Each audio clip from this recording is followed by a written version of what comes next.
대답하라라. 단돈 2냥도 아까우니 당장 이 역적의 씨앗을 내 눈앞에서 치워버리란 말이다. 매서운 동지딸 칼바람이 몰아치던 장터 한복판이었습니다. 쩍쩍 갈라진 노파의 고함이 얼어붙은 공기를 갈기갈기 찢어 발겼습니다. 굵은 한방눈이 사정없이 쏟아지는 그 서슬퍼런 바닥에 한 여인이 밧줄에 꽁꽁 묶인 채 처박혀 있었습니다. 한때는 명주옷자락 휘날리며 집안의 곳간 열쇠를 차고 다니던 양반가 안방마니님 연이었습니다. 하지만 지금 그녀의 눈은 초점을 잃은 채 텅 비어 있었습니다. 눈동자 위로 차가운 눈송이가 내려앉아 그대로 녹아내려도 그녀는 눈 하나 깜빡이지 않았습니다. 세상은 이미 그녀에게 칠흑 같은 무덤이 되어버린 것입니다.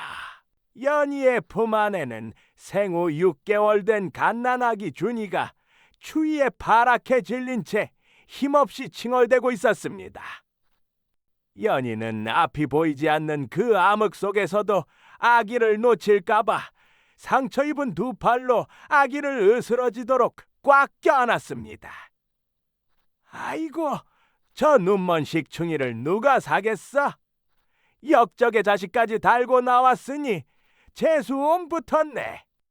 구경꾼들의 비릿한 비웃음이 귓가를 때렸지만 연희는 대답할 힘조차 없었습니다.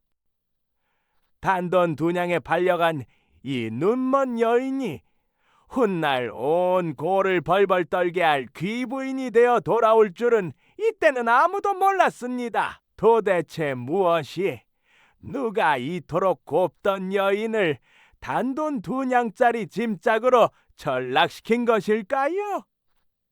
이야기는 30년 전 이름도 없이 그저 계집아라 불리던 한 여종의 뒤틀린 가슴 속 울분에서 시작됩니다. 그녀는 원래 이 집안의 부엌대기 종이었습니다. 여러분, 잠깐만요. 방문해주신 분들께 인사 올립니다. 저희 할아버지가 이런 부탁 쑥스럽다고 하셔서 제가 대신 인사 올립니다. 아니 그게 말이야. 나이 먹고 좋아요. 구독해주세요는 큰 용기가 필요하다니까. 좋은 이야기는 널리 알려야죠. 본격적인 이야기 시작 전에 구독이랑 좋아요 한 번씩만 종하게 부탁드립니다. 할아버지, 이제 시작해요. 진짜 전기수처럼 이야기 들려주세요. 네? 오냐 그럼 귀한 손님들께 이 기막힌 사연 들려드리지. 이름조차 없어 그저 계집아, 야 이년아로 불리며 남은 밥짓거기로 배를 채우던 천한 신분이었지요. 그러다 운 좋게 대감의 눈에 들어 첩의 자리를 얻고 임순이라는 이름이 생겼을 때 그녀는 세상이 제 것인 줄 알았습니다. 하지만 그것은 피눈물 나는 지옥의 시작이었습니다. 정실이었던 본처 마님은 임순에게 넘을 수 없는 거대한 태산이었습니다. 본처 마님은 임순을 단 한 번도 소리 높여 꾸짖지 않았습니다. 오히려 그 숨막히는 우아한 배려가 임순의 염통을 날카로운 바늘로 찌르듯 괴롭혔습니다. 아침마다 마당에서 마주칠 때면 본처의 비단자락이 내는 사각사각 고운 소리와 머리카락 끝에서 풍기는 은은한 매화분 내음이 공기를 가득 채웠습니다. 그럴 때마다 임수는 저 모르게 거친 손을 치맛자락 뒤로 감추었습니다. 부엌길로 물에 불어 터지고 마디마디가 뒤틀린 제 손은 본처의 옷 같은 손에 비하면 짐승의 발톱과 다를 바 없었기 때문입니다. 자네 고생이 많구려. 신분이 전의 예법을 모를 텐데 내 너그러이 이해할 터이니 너무 기죽지 말거라. 본처 마님이 자애롭게 웃으며 던지는 그 한마디는 칭찬이 아니라 비수였습니다. 너는 평생 종년이다라는 낙인을 심장에 찍는 소리였지요. 임수는 고개를 숙인 채 입술을 피가 나도록 깨물며 30년을 버텼습니다. 사랑방에 지체 높은 선비들이 몰려온 날, 나으리는 본처 마님만을 불러 곁에 앉혔습니다. 임순이 어떻게든 눈에 띄어보고자 정성껏 다과상을 차려 들고 가려 하면 나으리는 서늘한 눈빛으로 앞을 가로막았습니다. 너는 글자 한자 모르는 무식한 년인데 어찌 감히 선비들 앞에 나서려 하느냐? 손님들 앞에서 가문의 격을 떨어뜨릴까 두려우니 당장 부엌으로 들어가 조용히 있거라. 그 순간 임수는 차가운 겨울바람을 맞으며 다시 종살이하던 시절로 돌아갔습니다. 비단 옷을 입고 마님 소리를 들어도 사람들의 눈에는 여전히 밥 찌꺼기나 치우던 종년으로만 보였던 것입니다. 그 서늘한 무시는 임순의 자존감을 가루로 만들었습니다. 본처가 죽고 나서도 지옥은 끝나지 않았습니다. 10년, 20년이 흘러 임순의 얼굴에 주름이 깊어지는 동안에도 사람들은 틈만 나면 죽은 본처를 불러냈습니다. 예전 마님은 참으로 지혜로우셨는데 그분이 살아계셨다면 이 집안 법도가 이리 흐트러지진 않았을 게야. 칭찬마디 들어보 못한 여자의 속은 숫덩이가 되었습니다.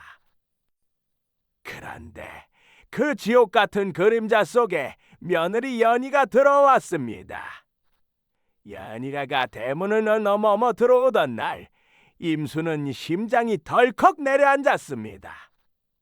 연희의 단아한 뒷모습, 사뿐한 발소리, 그리고 무엇보다 그 고결한 눈빛, 그것은 30년 전 자신의 영혼을 도려냈던 본처 마님의 환생이었습니다.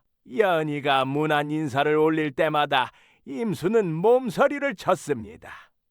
연희가 서책을 읽으며 붓을 들면 제 이름 석자도 제대로 못 쓰는 자신의 무식함이 들통날까봐 괜히 소리를 질렀습니다. 글귀 몇 자 읽는다고 밥이 나오느냐?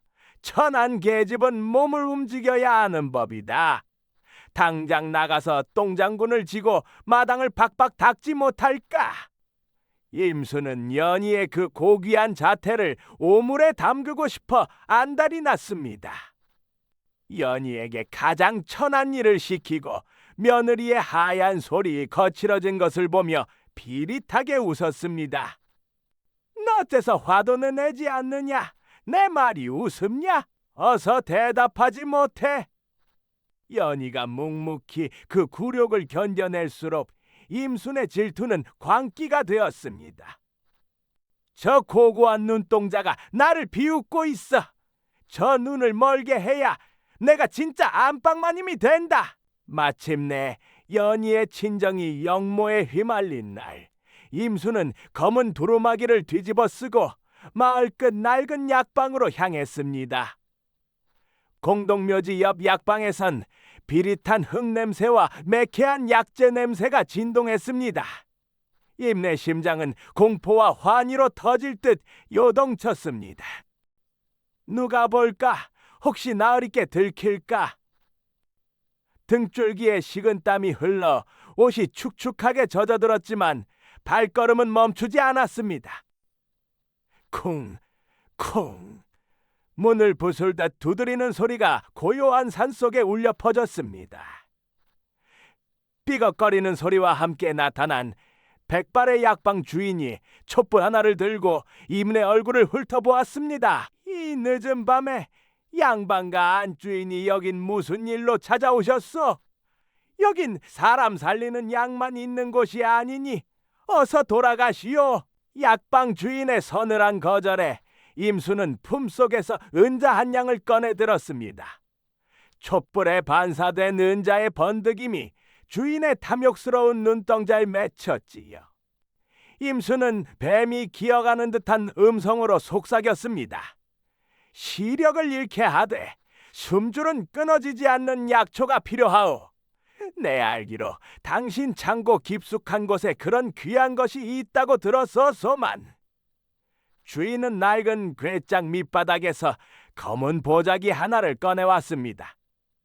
그 안에는 뱀이 몰몰 꼬고 있는 듯 흉측하게 뒤틀린 천남성 뿌리가 들어있었습니다. 주인이 시어머니의 눈을 뚫어지게 쳐다보며 낮고 서늘하게 경고했습니다. 이것을 다려 먹이면 먹은 이의 세상은 나흘 만에 어둠이 내려앉을 것이요. 첫째 날은 안개가 낀 듯 흐릿할 것이요. 둘째 날은 모든 색깔이 핏빛으로 변할 것이며 셋째 날은 형체마저 사라지고 마침내 나흘째 되는 날 세상은 무덤 속처럼 캄캄해질 것이요. 그래도 가져가겠소. 한 번 다친 눈은 죽어도 다시 뜨지 못할 텐데. 임수는 그 경고에 잠시 몸을 떨었습니다. 손끝이 덜덜 떨리고 심장이 입 밖으로 튀어나올 것 같았지만 연희의 그 고고한 눈동자를 떠올리자 증오가 두려움을 집어삼켰습니다. 그녀는 대답 대신 약초를 빼서 들었습니다. 약방 주인이 사그락거리는 소리를 내며 장부에 적었습니다. 병인년 8월 15일 김씨 부인 천남성 한근. 자신의 범죄가 기록되는 소리에 임수는 잠시 멈칫했으나 이내 도망치듯 약방을 빠져나와 가마솥에 불을 지폈습니다. 보글보글 끓어오는 검은 물에서 비릭하고 역한 눈에가 진동했습니다. 그녀는 주문을 외듯 중얼거렸습니다. 이제야 내 세상이다. 이제야 저 눈을 지울 수 있다. 시어머니는 연희를 방으로 불렀습니다. 방 안가득 비릿하고 역한 냄새가 진동했지요. 임수는 세상에서 가장 인자한 표정을 지으며 김이 모락모락 나는 사발을 내밀었습니다. 하지만 그녀의 속은 타들어가는 숯덩이 같았습니다. 혹시라도 연희가 눈치챌까 사발을 든 손이 미세하게 떨리는 것을 감추려 치맛자락을 꽉 움켜쥐었지요. 연희야, 네 친정이 역적으로 몰렸으니 이 약을 마셔야 네 기운이 변해 관아의 눈을 피할 수 있다. 어서 마셔라. 그래야 네 품에 준이가 산다. 거부하면 지금 당장 가문의 이름으로 너와 아기는 처단될 게야. 시어머니의 목소리는 다정했으나 그 끝에는 서슬퍼런 칼날이 숨겨져 있었습니다. 연희는 새하얗게 질린 얼굴로 제 앞에 놓인 사발을 내려다보았습니다. 일렁이는 시커먼 약물 위로 공포에 질려 일그러진 자신의 얼굴이 비치고 있었지요. 연희는 본능적으로 깨달았습니다. 총명했던 그녀의 감각이 온몸으로 경고를 보내 있었던 것입니다. 코끝을 찌르는 비릭하고 역한 향취는 결코 사람을 살리는 약의 것이 아니었습니다. 시어머니의 가늘게 떨리는 손끝과 뱀처럼 차갑게 번득이는 그 눈빛, 연희는 이것이 자신을 파멸로 머물러 놓을 함정임을 직감했습니다. 하지만 연희에게는 도망칠 곳도 도움을 청할 곳도 없었습니다. 기댈 곳이라곤 오직 자신을 죽이려 드는 이 시댁뿐이었으니까요. 연희는 제 품 안에서 쌕쌕거리며 잠든 어린 준이의 온기를 느꼈습니다. 내가 이 잔을 거부한다면 이 가여운 핏덩이는 당장 내일 아침을 보지 못하고 차가운 시신이 되겠구나. 사지로 몰린 어미의 무력감이 연희의 가슴을 갈기갈기 찢어놓았습니다. 알면서도 당해야 하는 억울함 앞에서 그녀의 총명함은 오히려 저주가 되어 돌아왔습니다. 연희는 부르르 떨리는 손으로 사발을 감싸쥐었습니다. 뜨거운 약사발의 온기가 손바닥을 태울 듯 전해졌지만 시어머니의 냉혹한 시선보다는 덜 뜨거웠습니다. 연희는 눈을 감았습니다. 그리고 오직 아기 준이의 목숨을 단 하루라도 더 벌기 위해 그 지독하고 비릿한 독약을 단숨에 목구멍 안으로 쏟아부었습니다. 과당! 빈 사발이 바닥에 떨어져 조각나는 소리와 함께 연희의 세상도 조각나기 시작했습니다. 위장을 뒤트는 고통이 곧장 밀려왔고 시어머니는 소리 없이 입꼬리를 올렸습니다. 이제야 이 집에서 가장 눈이 밝은 자가 되었다. 과당 빈 사발이 조각나며 연희의 세상이 칠흑 같은 어둠으로 곤두박질 칠 때 임수는 소리 없이 웃으며 방을 나갔습니다.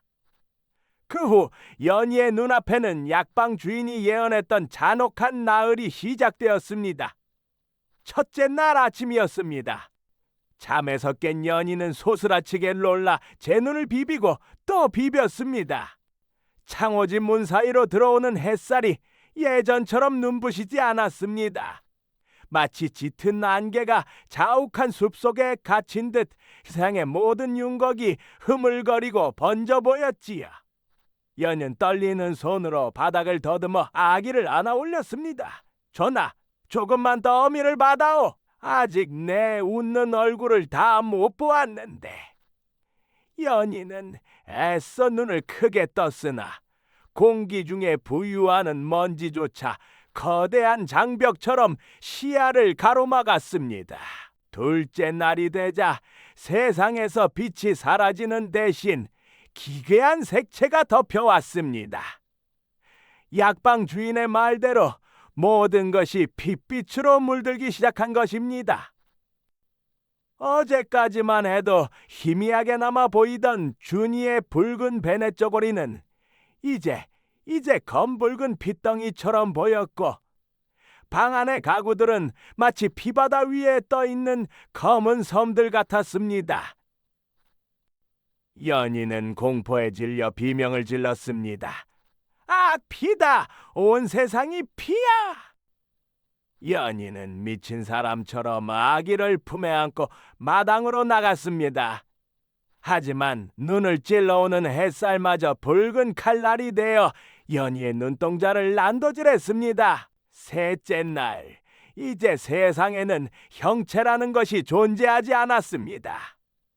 눈을 뜨고 있어도 무엇이 문이고 무엇이 벽인지 알 수 없었지요. 세상은 거대한 먹구름 속으로 빨려 들어가는 듯 했습니다.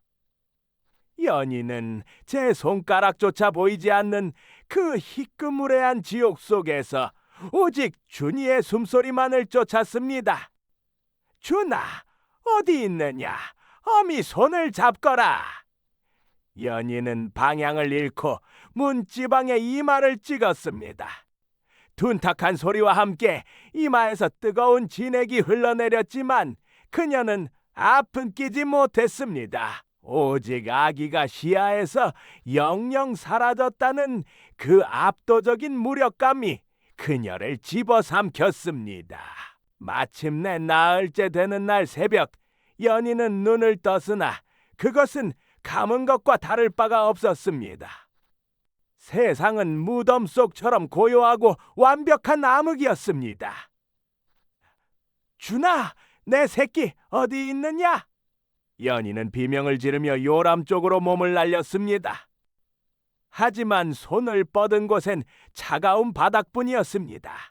아니야, 분명 여기 있었는데. 연희는 보이지 않는 암흑 속에서 짐승처럼 울부짖으며 바닥을 훑었습니다. 손바닥이 바닥에 긁혀 상처가 나고 손톱이 뒤집히는 줄도 몰랐습니다. 연희의 머릿속엔 오직 한 가지 공포뿐이었지요. 준이가 나를 버리고 떠난 것은 아닐까? 어미가 눈이 멀어 쓸모없어지니 하늘이 데려가신 건가? 연희는 보이지 않는 벽에 머리를 찌으며 절규했습니다. 차라리 나를 데려가시지. 내 눈 대신 내 심장을 떼어가시지. 우리 준이는 안 됩니다. 그때 저 멀리 구석에서 으앙 하고 아기의 울음소리가 들려왔습니다. 연희는 그 소리가 들리는 곳을 향해 기어갔습니다. 문짝에 어깨를 부딪히고 모서리의 옆구리가 찍혀 숨이 토막혔지만 멈추었었습니다. 마침내 손끝에 아기의 보들보들한 살결이 닿았습니다. 아, 준아! 내 새끼 준아! 연희는 준이를 낚아채듯 끌어안고 젖가슴이 으스러지도록 품었습니다. 아기의 심장 소리가 제 가슴에 전해지자 그제야 연희는 참았던 숨을 토해내며 우연했습니다.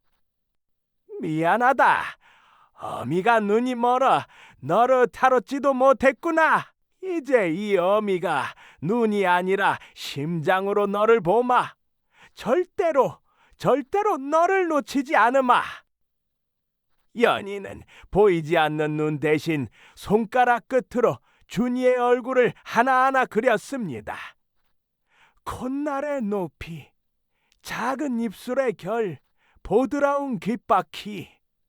눈물을 뚝뚝 흘리며 아기의 얼굴을 지도로 만들듯 심장에 새기고 또 새겼습니다. 하지만 임순의 잔혹함은 이제 시작이었습니다. 눈먼 연희를 단돈 2냥에 장터 거간꾼에게 팔아넘긴 것입니다. 거간꾼들의 손길은 짐승을 다루는 것보다 더 잔인했습니다. 시력을 잃어 아프지 못하는 연희의 발목에는 거친 삼줄이 살점을 파고들 정도로 단단히 묶여 있었지요. 거간꾼들은 연희를 질질 끌며 장터 흙바닥 위를 내달렸습니다. 이 눈먼 년아, 똑바로 안 걸어? 죽고 싶어 환장했어? 거간꾼의 매운 발길질이 연희의 옆구리를 강타했습니다. 연희는 비명조차 지르지 못한 채 헉 소리를 내며 바닥을 뒹굴었습니다. 진흙과 오물이 뒤섞인 장터 바닥에 얼굴을 처박으면서도 그녀는 본능적으로 등을 굽혀 아기가 바닥에 닿지 않게 제 몸으로 감쌌습니다. 구경꾼들은 그 비참한 몰골을 보며 혀를 찼습니다. 쯔쯔, 저런 식충이를 누가 사겠어? 역적의 자식까지 달고 나왔으니 재수 온 붙었네. 거간꾼은 연희의 헝클어진 머리채를 휘잡아 일으켜 세우며 그녀의 얼굴을 강제로 하늘로 치켜들게 했습니다. 초점을 잃은 연희의 텅 빈 눈동자 위로 차가운 진눈깨비가 내려앉았습니다. 이때 남루한 누더기를 친 한 사내가 군중을 헤치고 나타났습니다. 갯벌에 짠내가 찌든 사내, 복돌이었습니다. 복돌은 거간꾼에게 머리채를 잡힌 채 하늘을 향한 연희의 얼굴을 넋을 잃고 바라보았습니다.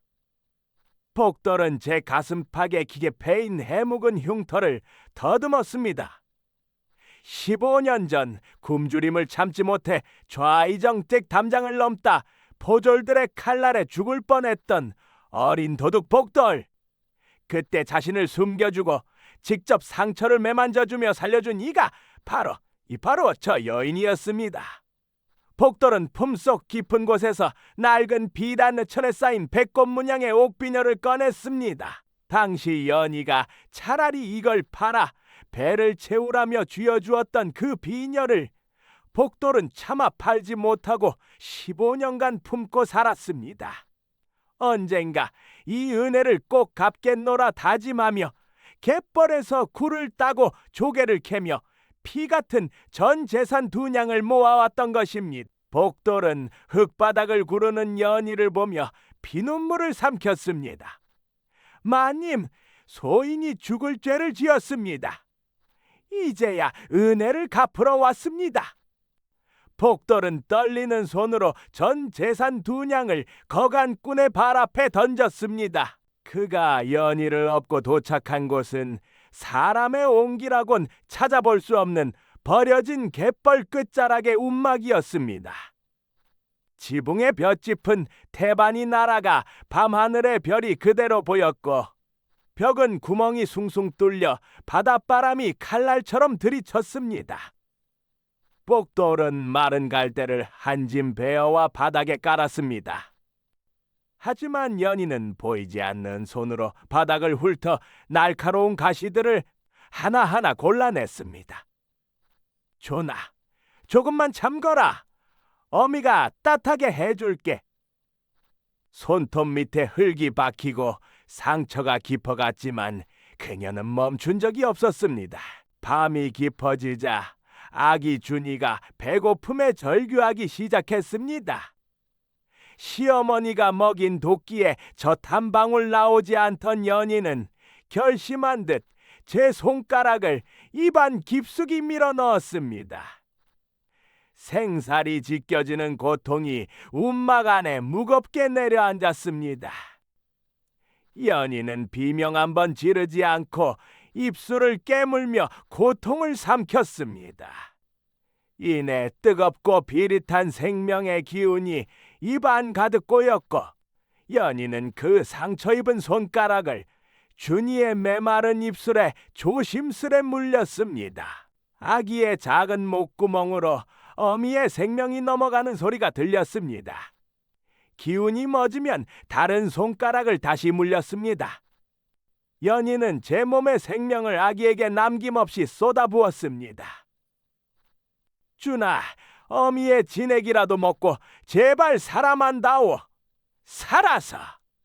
이 어미가 못 본 세상까지 네가 다 보며 살아야 한다. 바닥에 물들었고 연희의 안색은 창병처럼 변해갔습니다. 새벽 놀아온 복도는 핏기 가진 손을 부여잡은 채 아이를 품에 안고 쓰러진 연희를 보고 그 자리에 주저앉아 통곡했습니다. 마님, 어찌 이러십니까? 제 살점을 베어 먹이시지. 어찌 이리 스스로를 도려내셨습니까?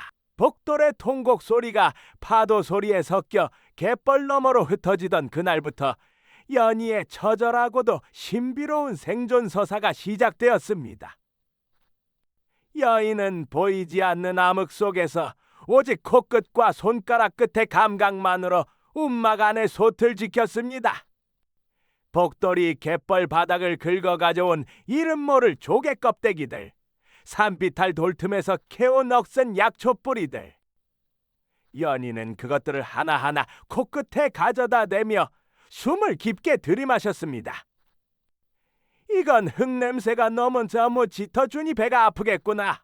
이건 비릿하지만 끝맛이다니 기운을 도우는데 좋겠어. 눈먼 어미의 후각은 귀신보다 날카로워졌습니다. 연희는 가마솥 안에서 우러나는 김의 냄새만으로 물이 끓는 온도를 맞췄고 솥뚜껑 틈으로 새어나오는 향기만으로 곡물이 황금빛으로 익었는지 가려냈습니다. 그렇게 탄생한 것이 바로 연희의 약선 숭늉이었습니다. 숭늉이라기엔 그 빛깔이 깊은 가을산의 햇살처럼 노랗고 고왔으며 향기는 십리박 장터 사람들의 코끝을 간지럽힐 만큼 진하고 구수했습니다. 여보게 들었나? 저 아래 갯벌 움막에 눈먼 보살이 산다네. 그 보살이 끓여주는 숭늉 한 사발이면 10년 묵은 체등이 싹 내려가고 다 죽어가던 노인네가 자리를 털고 일어난다는구려. 입소문은 파도보다 빠르게 퍼져나갔습니다. 뱃속이 얼음장처럼 차가워 물 한 모금 못 넘기던 병자가 연희의 숭늉 한 모금에 아이고 인제야 살 것 같네 라며 창자에 온기가 도는 것을 느꼈습니다.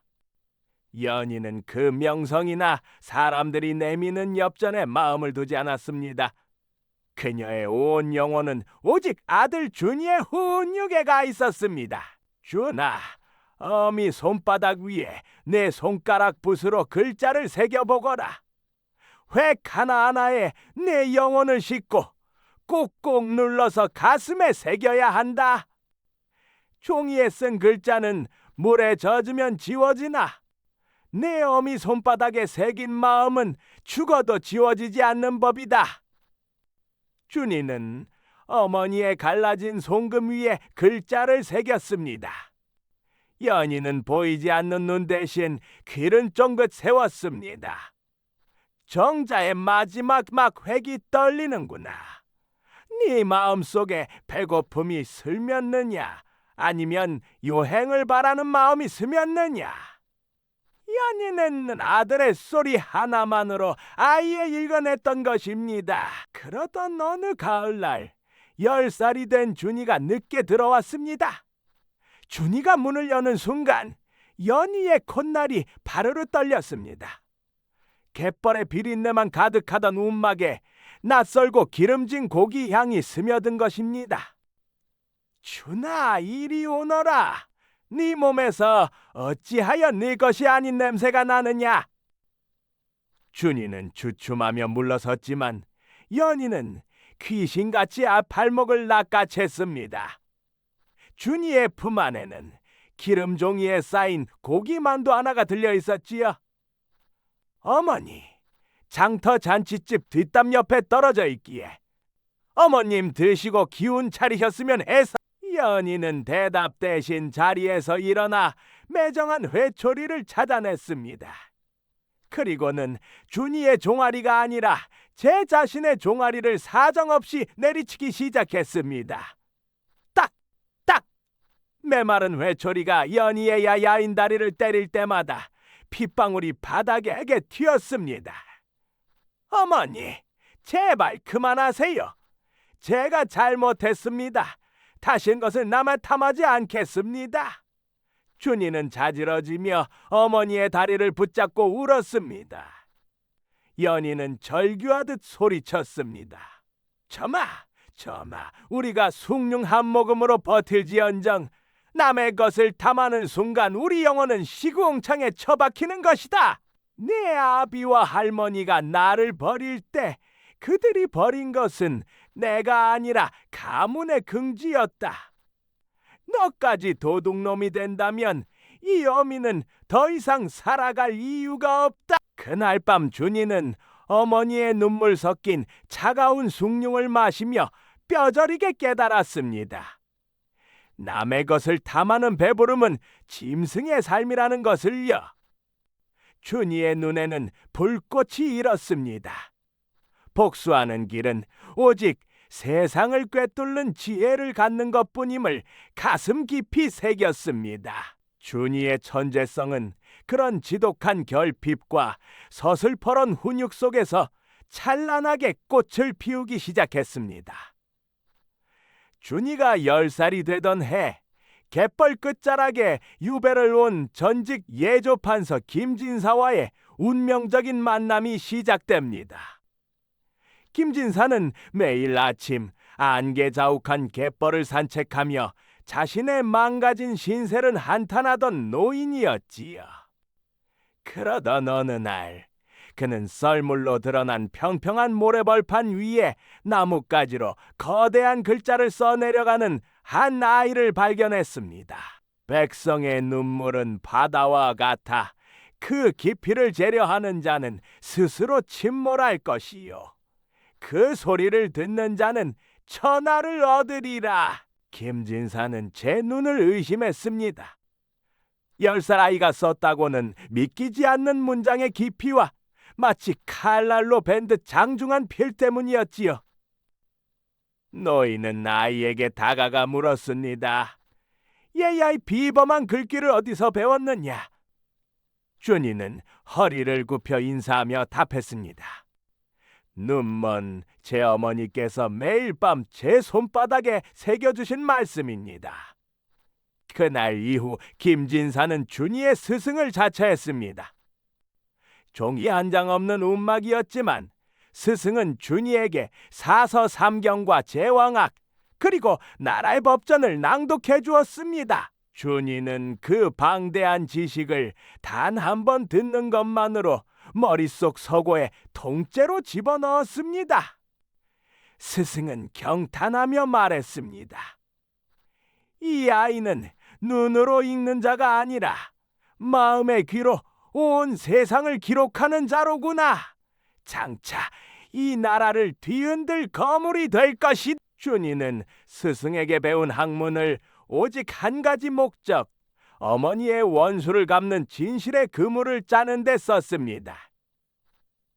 준이가 15 늠름한 청년으로 장성했을 무렵 그의 머릿속에는 이미 고을 전체의 죄악이 지도로 그려져 있었습니다. 준이는 낮이면 조개를 캐는 척하며 관아 근처를 서성였습니다. 포졸들이 주막 평상에 앉아 비릿한 안주 냄새를 풍기며 내뱉는 수다. 그 추악한 대화 속에서 준이는 사또 조악구의 비리를 사냥꾼처럼 포착했습니다. 어이, 이번에 선의 석고을 상간에서 보낸 은자 500냥 말이야. 사또께서 뒷문으로 직접 챙기셨다지? 장부에는 가뭄 구유미로 적어놨다던데 참 대단들 하셔. 포졸들의 이 가벼운 수다를 준이는 제 머릿속 장부에 날짜와 금액, 관련자의 이름별로 층층이 쌓아 올렸습니다. 준이의 머릿속에는 관아의 실제 장부보다 더 정밀한 비밀의 가계부가 작성되고 있었지요. 가장 위험한 잠입은 보름달이 구름에 가린 깊은 밤에 이루어졌습니다.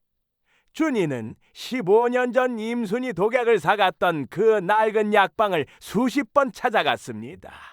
노쇠한 주인이 깊은 잠에 빠져 가래 끓는 코골이 소리를 낼 때 준이는 고양이처럼 소리 없이 약방 안으로 스며들었습니다. 촛불조차 켤 수 없는 암흑이었지만 준이는 어머니와 손바닥 글쓰기를 하며 익힌 예민한 손끝 감각으로 먼지 쌓인 장부의 질감을 읽어내려갔습니다. 마침내 손가락 끝에 걸리는 거친 종이의 감촉. 준이는 글자를 보는 것이 아니라 만졌습니다. 종이의 결과 먹물의 번짐을 손끝으로 더듬으며 마침내 찾아낸 기록. 병인년 8월 15일 김씨 부인 첫 남성 한근. 준이는 그 기록을 찢어오지 않았습니다. 대신 그 페이지의 위치, 종이 귀퉁이의 얼룩, 약방 주인의 필체 특징까지 통째로 제 뇌리에 박제해버렸습니다. 준이는 여기서 멈추지 않았습니다. 마을 사람들에게 숭늉을 배달하며 집안 대대로 내려오는 족보와 관아의 인사 기록을 모두 암기했습니다. 누가 사또와 친인척 관계인지, 누가 억울하게 땅을 뺏겼는지, 준이의 머릿속에는 고을 전체의 죄악의 지도가 완성되어 갔습니다. 한편 연희의 약선 숭늉은 이제 고을 사또 조합구의 탐욕을 자극하기에 이르렀습니다. 사또는 백성을 살리는 기적에는 관심이 없었습니다. 오직 그 물 한 사발에 천금이 오간다는 소리에 눈이 뒤집혔지요.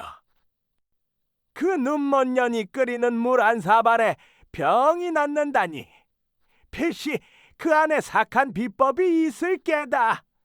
그 비법만 빼앗아 한양 상단에 팔아넘기면 내 창고에 금괴를 쌓을 수 있겠구나. 사또는 음모를 꾸몄습니다. 연희의 숭늉을 마시고 오히려 병이 깊어졌다는 가짜 증인을 내세웠지요. 어느 비바람 스치던 밤 그 갯벌 움막을 들이닥쳤습니다. 요사스러운 물로 민심을 홀린 대역죄인 연희는 어서 나오너라. 포졸들은 연희의 머리채를 휘잡아 마당으로 끌어냈습니다. 준이가 온몸으로 막아섰으나 포졸들의 매질에 쓰러졌지. 연희는 보이지 않는 눈으로 울부짖었습니다. 준아, 내 아들 준아, 차라리 나를 죽여라. 사또는 연희를 과하 지하 감옥에 가두고 쇠사슬로 결박했습니다. 그리고는 서슬퍼런 칼날을 연목에 들이대며 속삭였습니다. 비법을 내놓아라. 쌀한 돌에 무엇을 섞었기에 그런 기적이 일어나는지 그 조제법을 적어준다면 내 아들과 너를 살려주마. 하지만 거부한다면 내일 아침 해가 뜰 때 내 아들의 목을 먼저 칠 것이다. 연희는 감옥의 차가운 바닥에 엎드린 채 생각했습니다. 이것은 15년 전 시어머니가 내밀었던 독배와 같구나. 하지만 연희는 굴복하지 않았습니다. 그녀는 준이의 기계를 믿었습니다. 같은 시각 피투성이가 된 채 갯벌에서 일어난 준이는 비틀거리며 스승 긴사의 집으로 향했습니다. 스승은 준이의 손에 비밀 인장과 자신이 쓴 상소문을 쥐어주었습니다. 준아, 이제 네가 가진 그 진실의 장부를 펼칠 때다. 골 어기 주막악에서 기다리는 암행어사에게 달려가거라. 준이는 어머니의 비명 섞인 통곡 소리를 뒤로하고 칠흑 같은 어둠을 뚫고 빗길을 달리기 시작했습니다. 관아에서는 연희를 향한 사또의 고문이 시작되었고 연희의 하얀 버선발 아래로 붉은 선혈이 배어나오고 있었습니다. 바로 그때였습니다. 골어기 주막에서 허름한 선비 차림으로 국밥을 먹던 사내 앞에 피투성이가 된 준이가 나타난 것은 말입니다. 주막의 낡은 탁자 앞에 앉아 무심히 국밥을 떠넣던 사내. 그 사내의 눈앞에 온몸이 진흙과 피로 범벅이 된 준이가 나타났습니다. 준이는 가쁜 숨을 몰아쉬며 품 안에서 스승 김진사의 밀지를 꺼내 놓았습니다. 그리고는 사내의 눈을 똑바로 응시하며 지난 15년간 단 한순간도 잊지 않고 머릿속 비밀서고에 새겨두었던 숫자와 이름들을 폭포수처럼 쏟아내기 시작했습니다. 나으리, 이 고을 사또 조악구가 지난 3년간 가로챈 진상품의 명단입니다. 전복 500갓, 은어 300두, 그리고 서쪽 고을 상단에서 받은 레물 은자 500냥. 이 모든 것은 관아 장부 뒤편 사또의 침소 밑바닥에 숨겨진 비밀 괴짝에 고스란히 적혀 있습니다. 국밥을 먹던 사내의 손이 멈췄습니다. 준이의 목소리는 떨림 하나 없이 서늘했습니다. 준이는 멈추지 않고 15년 전의 진실까지 꺼내놓았습니다. 또한 여기 적힌 약방의 기록을 보십시오. 병인년 8월 15일 대감댁 후처 임순이 사간 천남성 한근. 그 독약이 제 어머니의 눈을 멀게 했고 저를 갯벌로 내몰았습니다.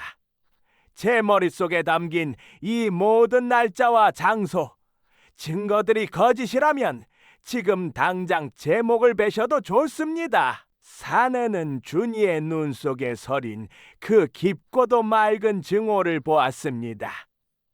그것은 단순히 복수를 꿈꾸는 어린아이의 눈이 아니라 15년을 인내하며 진실을 갈아온 칼날의 눈빛이었습니다.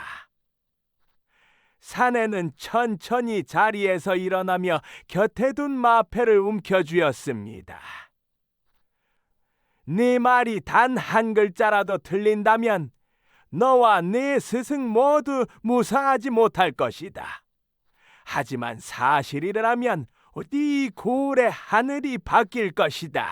그 시가 관아 추국장에서는 참혹한 비명이 터져나오고 있었습니다. 사또 조악구는 쓰러진 연희의 모 밟으며 비릿하게 웃고 있었지요.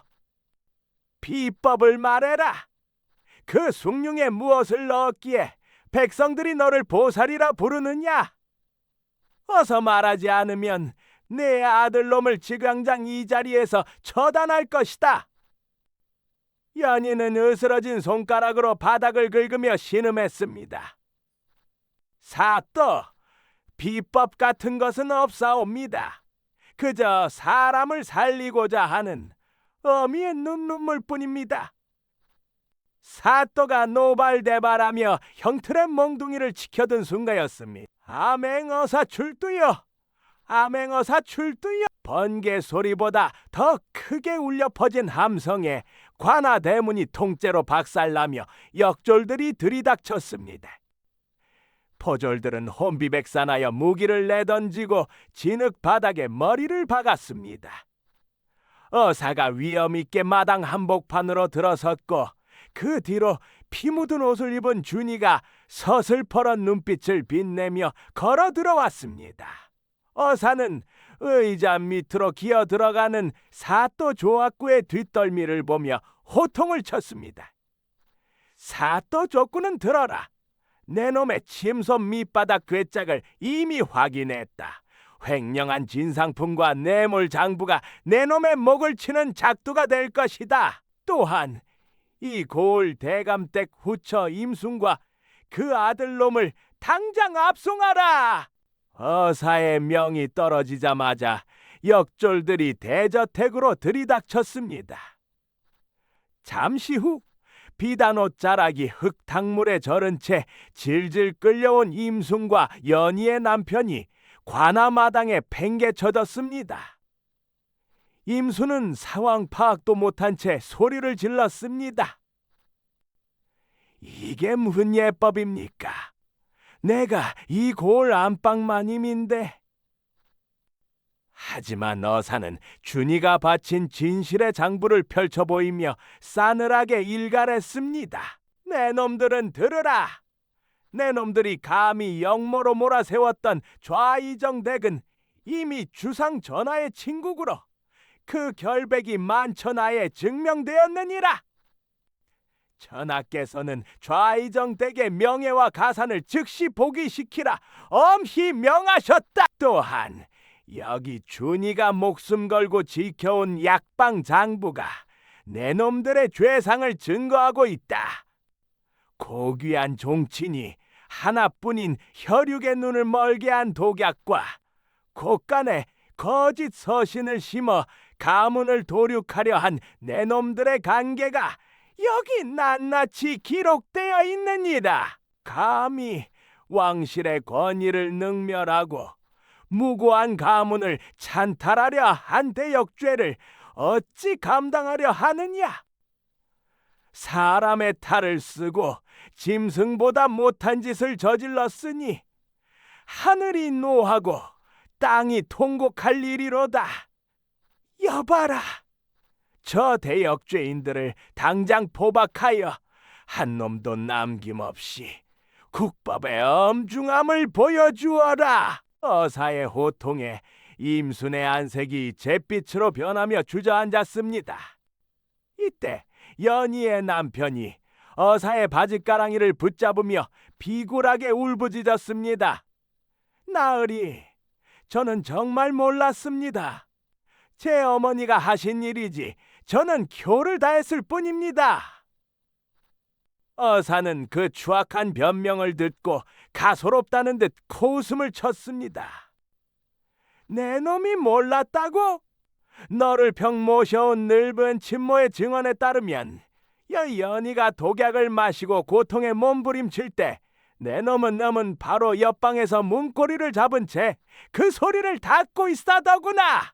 연희가 3줄에 묶여 팔려갈 때도 서재 창구멍으로 지켜보면서 단 한 걸음도 나오지 않았지. 제 처자식이 도살장에 끌려가는데 가문의 안위가 두려워 외면한 내 놈이야말로 가장 추악한 죄인이다. 임순과 그녀의 아들은 사색이 되어 입을 다물지 못했습니다.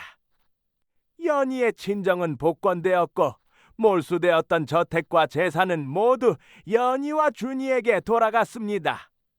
임순과 그 비겁한 아들놈은 가산이 몰수된 채 고을 밖으로 내쫓겼습니다.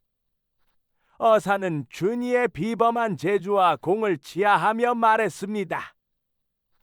네 지혜는 나라의 보배다. 내 전하께 고하여 내게 높은 관직을 내리고 한양으로 불러올리겠다. 이제는 어미를 모시고 꽃길만 걷게 될 것이다. 하지만 준이는 무릎을 꿇고 정중히 머리를 조아렸습니다. 나으리, 과분한 제안이오나 사양하겠습니다. 저는 갯벌 움막에서 어머니께 한입 한입 글을 배우며 깨달았습니다. 사람에게 가장 귀한 것은 높은 관직도 넘치는 재물도 아닌 바로 올바른 배움과 마음가짐이라는 것을요. 제 어머니는 저를 위해 눈을코 피를 흘리셨습니다. 이제는 제가 어머니 곁을 지키며 그 은혜를 갚을 차례입니다. 저는 이곳에서 학당을 열어 저처럼 가난하여 배우지 못하는 아이들에게 어머니의 정직한 가름을 전하며 살겠습니다. 어사는 준이의 깊은 효심에 감탄하며 고개를 끄덕였습니다. 그로부터 수년의 세월이 흘렀습니다. 고을 장터에는 산발을 한 미친 노파와 구걸하는 늙은 사내 하나가 나타났습니다. 바로 임순과 그녀의 아들이었습니다. 어느 눈보라치는 저녁, 두 사람은 고을에서 가장 부유한 대저택의 대문 앞에 섰습니다. 임순은 바닥에 엎드린 채 주인의 버선발만 내려다보았지요.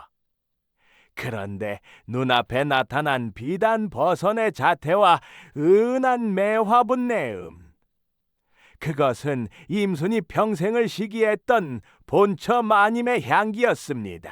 임순이 떨리는 고개를 들어 위를 보았습니다. 그곳엔 눈부신 비단 옷을 입고 시력을 되찾아 맑은 눈동자를 빛내고 있는 연희가 서 있었습니다.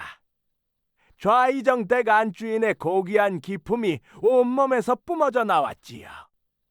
연희는 아무 말 없이 두 사람을 내려다보았습니다. 남편은 제처였던 연희를 알아보자마자 얼굴을 가리며 숨어들었고, 임순은 비명을 지르며 뒤로 고꾸라졌습니다. 아, 마님, 본처 마님이 살아 돌아왔다. 귀신이다.